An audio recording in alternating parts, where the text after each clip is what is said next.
Hello दोस्तों, मैं किफन स्वागत करता हूं आपका किफन जीएफ के इफ डेली करंट अफेयर्स के यूट्यूब चैनल पर।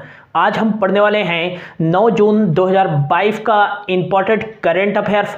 लास्ट तक बने रहिएगा और यदि अच्छा लग रहा है तो प्लीज़ दोस्तों वीडियो को शेयर जरूर कर दीजिएगा और लाइक कीजिएगा, और यदि नए हो तो चैनल को सब्सक्राइब जरूर कर लीजिएगा। चलिए स्टार्ट करते हैं। आज का पहला और मोस्ट इंपॉर्टेंट करंट अफेयर्स है, हाल ही में किस भारतीय महिला क्रिकेटर ने अंतर्राष्ट्रीय क्रिकेट के सभी प्रारूपों से संन्यास लेने की घोषणा की है। तो इसका जो राइट आंसर हो जाएगा दोस्तों, इसका जो राइट आंसर हो जाएगा, क्या हो जाएगा इसका आंसर? तो इसका जो राइट आंसर हो जाएगा दोस्तों वो हो जाएगा भारतीय महिला क्रिकेट टीम की कप्तान रहने वाली मिताली राज ने जो है दोस्तों हाल ही में अंतर्राष्ट्रीय क्रिकेट के सभी प्रारूपों से संन्यास लेने की घोषणा कर दी है। मिताली राज जो हैं ये भारतीय महिला क्रिकेट टीम की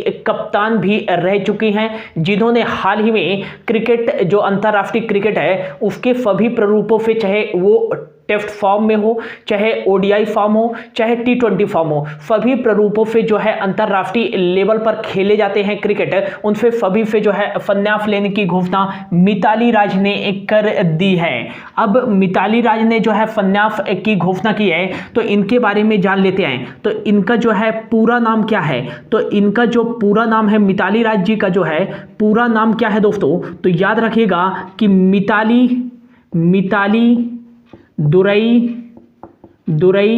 राज जो है इनका पूरा नाम है। अच्छा, इनका जन्म कब हुआ था? तो याद रखिएगा इनका जन्म हुआ था 3 दिसंबर 1982 को। कहाँ हुआ था इनका जन्म? तो जोधपुर राजस्थान में इनका जन्म हुआ था, जोधपुर राजस्थान। यदि पूछा जाए किस राज्य से बिलोंग करती हैं तो राजस्थान राज्य से बिलोंग करती हैं। नेक्स्ट आपको याद रखना है कि इनका अन्य नाम क्या है। तो इनका अन्य नाम क्या है दोस्तों? तो याद रखिएगा कि इन्हें जो है भारतीय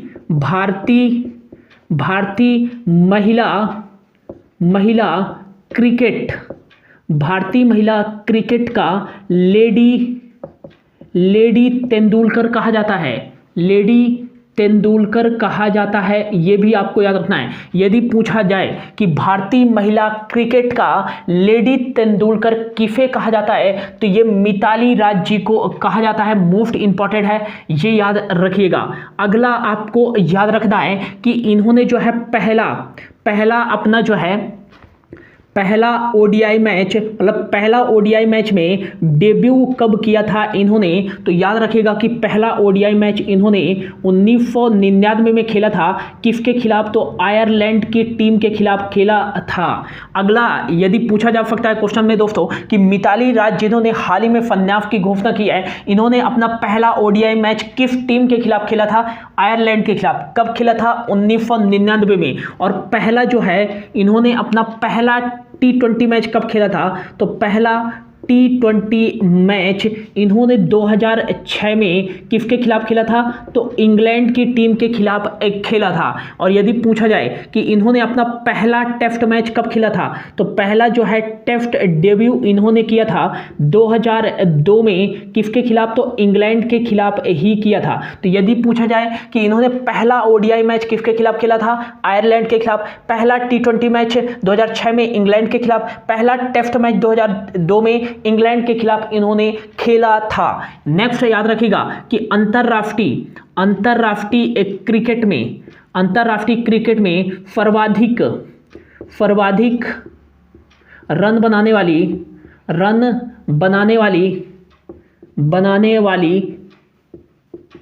महिला क्रिकेटर हैं।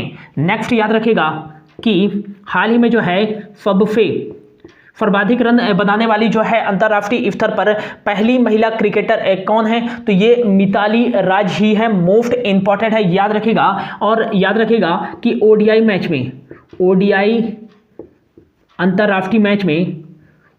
अंतर्राष्ट्रीय क्रिकेट में लिख लीजिए, क्रिकेट में लगातार 7 बार 50 लगाने वाली फर्स्ट महिला क्रिकेटर हैं, ये भी याद रखिएगा।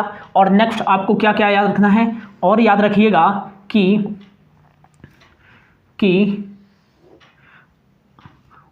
अंतर्राष्ट्रीय क्रिकेट में सर्वाधिक 50 बनाने वाली महिला क्रिकेटर हैं। एक याद रखेगा कि ओडीआई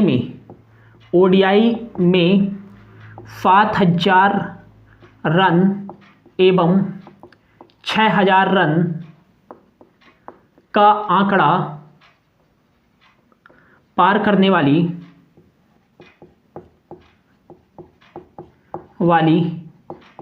पहली महिला क्रिकेटर कौन है? मिताली राज। एक याद रखिएगा कि T20 में 2000 रन बनाने वाली पहली महिला क्रिकेटर है, भारतीय महिला क्रिकेटर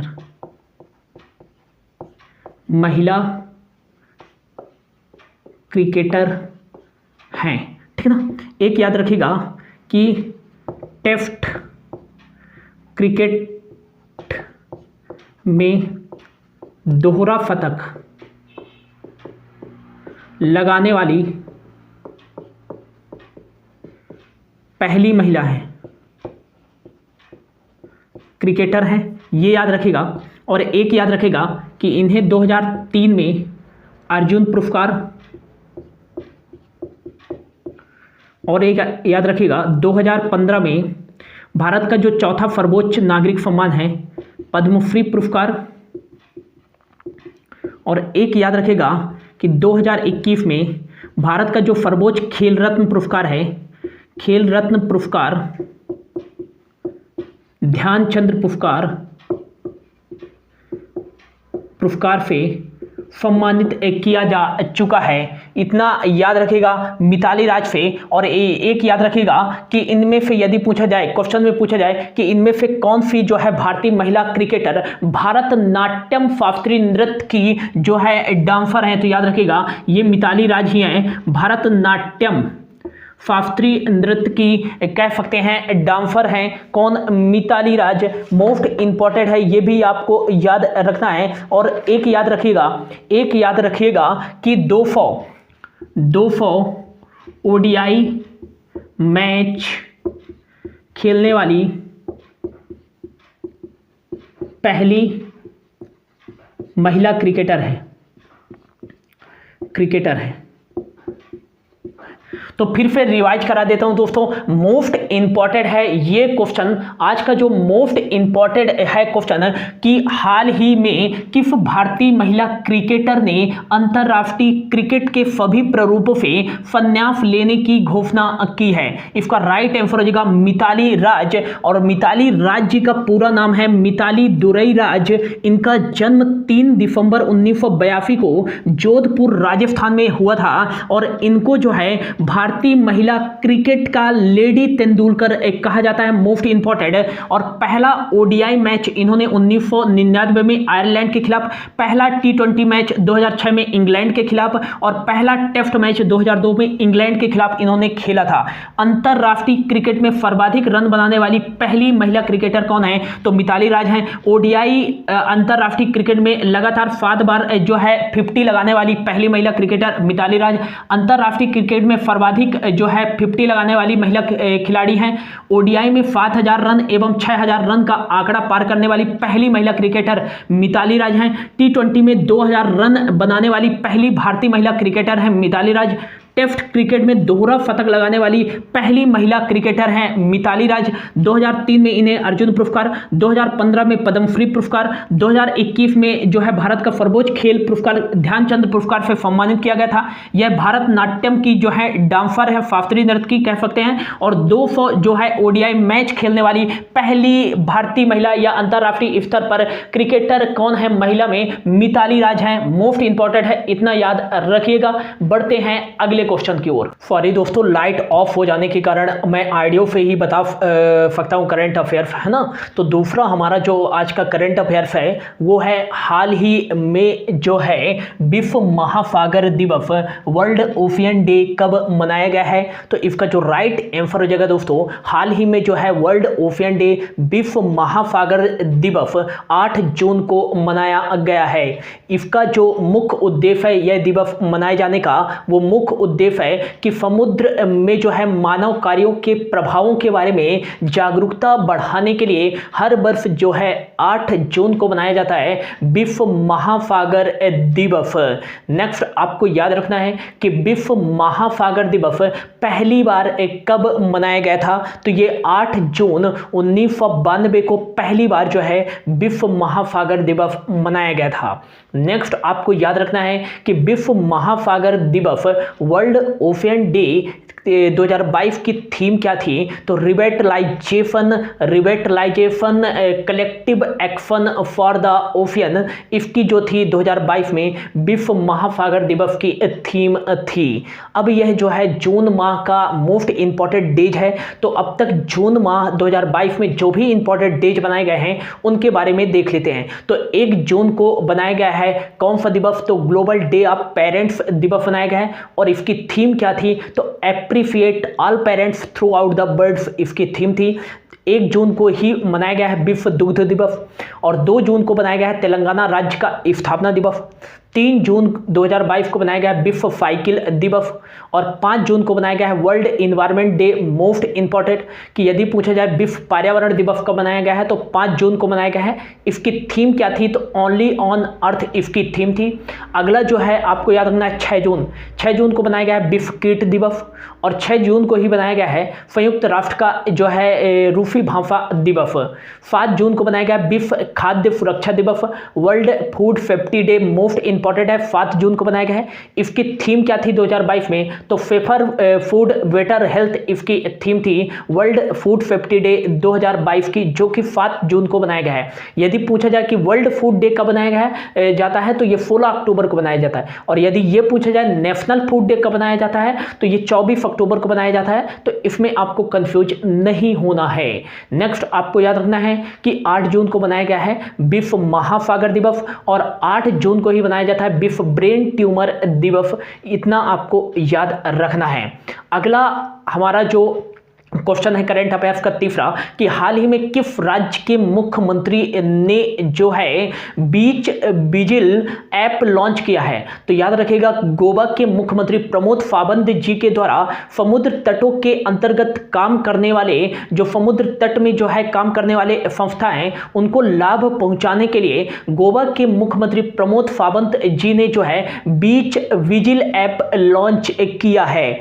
अब गोवा के मुख्यमंत्री ने लॉन्च किया है, तो गोवा के मुख्यमंत्री कौन है, प्रमोद सावंत है। यहाँ के गवर्नर PF श्रीधरन पिल्लई हैं। यह देश का सबसे छोटा राज्य गोवा है क्षेत्रफल के अकॉर्डिंग, और जनसंख्या के अकॉर्डिंग क्षेत्रफल मतलब जनसंख्या के अकॉर्डिंग जो है भारत का सबसे छोटा राज्य पूछा जाए तो ये सिक्किम है, ये याद रखिएगा। नेक्स्ट याद रखिएगा भारत का पहला रेबीज मुक्त राज्य कौन सा है, तो ये गोवा ही है। अगला जो हमारा क्वेश्चन हो जाएगा कि हाल ही में जो है लद्दाख के पैंगोंग क्षेत्र में जो है 4G मोबाइल कनेक्टिविटी सेवाएं देने वाला पहला जो है नेटवर्क कौन सा बना है। तो याद रखिएगा कि हाल ही में जियो जो है लद्दाख के पैंगोंग क्षेत्र में 4G सेवाएं देने वाला पहला जो है भारत का जो है मोबाइल नेटवर्क बन गया है। ये भी आपको याद रखना है, ठीक है ना दोस्तों। अगला जो हमारा क्वेश्चन हो जाएगा कि हाल ही में जो है, अगला क्वेश्चन हमारा क्या हो जाएगा कि हाल ही में जो है किस संस्था के द्वारा बनाए गए 75 किलोमीटर सड़क को जो है Guinness book of world record में दर्ज किया गया है। तो याद रखिएगा हाल ही में NHAI national highway authority of India के द्वारा बनाए गए जो है नेशनल हाईवे को Guinness book of world record में दर्ज किया गया है। क्यों किया गया है दोस्तों, क्योंकि यह जो रोड बनाया गया है 75 किलोमीटर का, यह केवल 5 दिनों में कंप्लीट किया गया है और कितने घंटे लगे हैं, तो 105 घंटे 33 मिनट में जो है इस रोड को कंप्लीट किया गया है, 75 किलोमीटर को। और ये एक अद्वितीय कार्य होने के कारण NHAI के द्वारा बनाए गए इस रोड को जो है Guinness book of world record में दर्ज किया गया है। और यह अमरावती से अकोला के बीच बनाया गया है रोड NH53 का हिस्सा है। नेक्स्ट NHAI के द्वारा बनाया गया है, तो NHAI का फुल फॉर्म हो जाएगा national highway authority of India. इसका मुख्य जो कार्य है स्टेट हाईवे जो कहते हैं कि नेशनल हाईवे जो हैं उनका रखरखाव करना, प्रबंधन करना एवं निर्माण करना NHAI का प्रमुख कार्य है। इसका गठन 1995 में किया गया था। इसके जो प्रमुख हैं, अध्यक्ष कह सकते हैं, अलका मित्तल हैं। और नेक्स्ट याद रखिएगा अलका उपाध्याय जी हैं, याद रखिएगा अलका उपाध्याय जी इसके जो हैं अध्यक्ष हैं। और ये 1990 बैच के मध्य प्रदेश कैडर के जो है IAF अधिकारी हैं, ठीक है ना। इसका जो मुख्यालय है NHAI का द्वारका दिल्ली में है और ये सड़क एवं परिवहन मंत्रालय के अंतर्गत कार्य करता है। सड़क एवं परिवहन मंत्री कौन है केंद्रीय स्तर पर, तो नितिन गडकरी हैं, जो कि लोकसभा है नागपुर महाराष्ट्र से। लाइट ऑफ होने के कारण दोस्तों आज का करंट अफेयर्स का सेशन यहीं पास रखते हैं। होप आपको अच्छा लगा होगा। यदि अच्छा लगा होगा तो वीडियो को शेयर एंड लाइक जरूर कर दीजिएगा। Thank you so much for your watching.